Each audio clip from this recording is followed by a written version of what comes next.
देश में जब भी कोई नया कानून आता है, कुछ समाज सड़क पर उतर आते हैं, कुछ कोर्ट की चौखट तक पहुंच जाते हैं।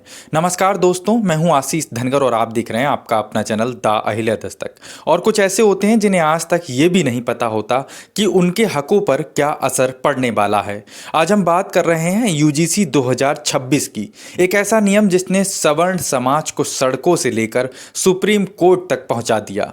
लेकिन ओबीसी, एससी और एसटी समाज आज भी जानकारी के अंधेरे में खड़ा हुआ है। सवाल सिर्फ कानून का नहीं है, सवाल जागरूकता का है, हिस्सेदारी का है और अधिकार का है।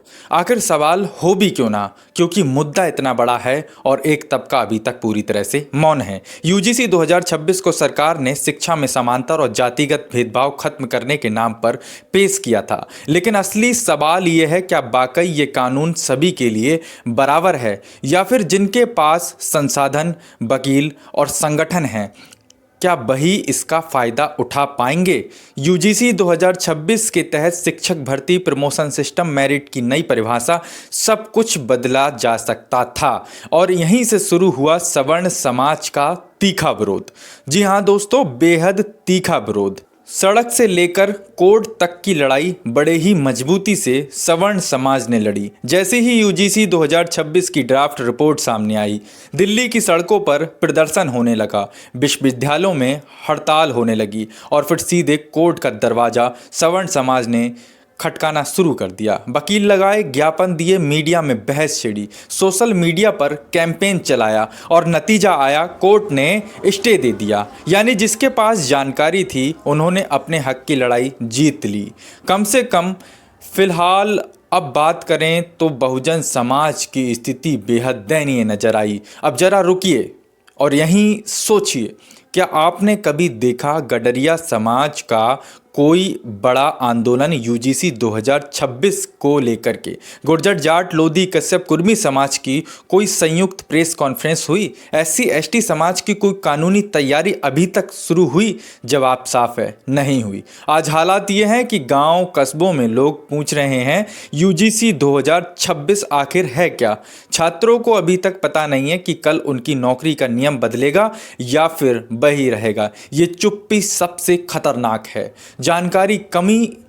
जानकारी की कमी हो या सिस्टम की साजिश कहो, सवाल उठता है, क्या बहुजन समाज जानबूझकर अनजान रखा गया है? समाज के तथाकथित नेता सिर्फ चुनाव के समय ही दिखते हैं। जब कानून बनता है, ड्राफ्ट इंग्लिश में होता है, बहस एसी कमरों में होती है और असर पड़ता है गांव के उस छात्र पर जो पहली बार कॉलेज पहुंचा। बरेली से एक और मिसाल के तौर पर खबर सामने आई। अलंकार अग्निहोत्री, नाम जरूर सुना होगा। अब बात करते हैं बरेली के एक वरिष्ठ अधिकारी, सिटी मजिस्ट्रेट अलंकार अग्निहोत्री। एक ऐसा पद जहां लोग कुर्सी छोड़ने की कल्पना भी नहीं कर सकते, लेकिन जब बात अपने समाज के सम्मान की आई तो उन्होंने अपने पद से इस्तीफा दे दिया। यह सिर्फ इस्तीफा नहीं था, यह एक साफ तौर पर बड़ा संदेश था। पद से बड़ा समाज होता है। अब सवाल यह है, क्या ओबीसी, एससी, एसटी समाज से कोई ऐसा उदाहरण आज तक सामने आया?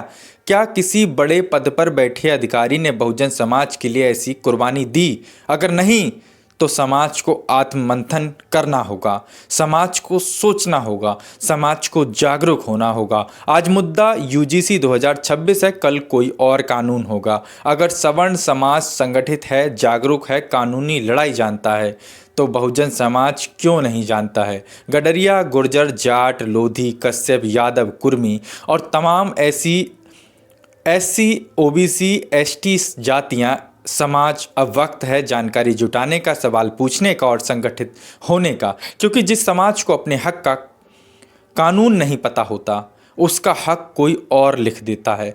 आखिर कब तक नहीं सोचेंगे? इस पूरे मुद्दे को लेकर के अब सोचने की घड़ी सामने आ चुकी है, लेकिन अब तक जो चुप्पी साध रखी थी, उस चुप्पी का नतीजा जो सामने आया वो आप सभी बेहतर तरीके से जानते होंगे। फिलहाल इस वीडियो को लेकर के केवल मेरा कहना इतना है कि जो समाज संगठित होता है, जो समाज संगठित होकर के संघर्ष करता है, जो समाज सड़क से लेकर के सदन तक संघर्ष करता है, जो समाज सड़क से लेकर के कोर्ट तक संघर्ष करता है, उसको कहीं ना कहीं उसके संघर्ष का नतीजा जरूर मिलता है। आप लोग इस पूरे वीडियो को लेकर के क्या सोचते हैं, कमेंट सेक्शन में अपनी राय जरूर दीजिएगा। हम फिर मिलेंगे एक नए वीडियो, एक नए टॉपिक के साथ में। तब तक के लिए जय हिंद, जय भारत। फॉलो जरूर कर लीजिएगा।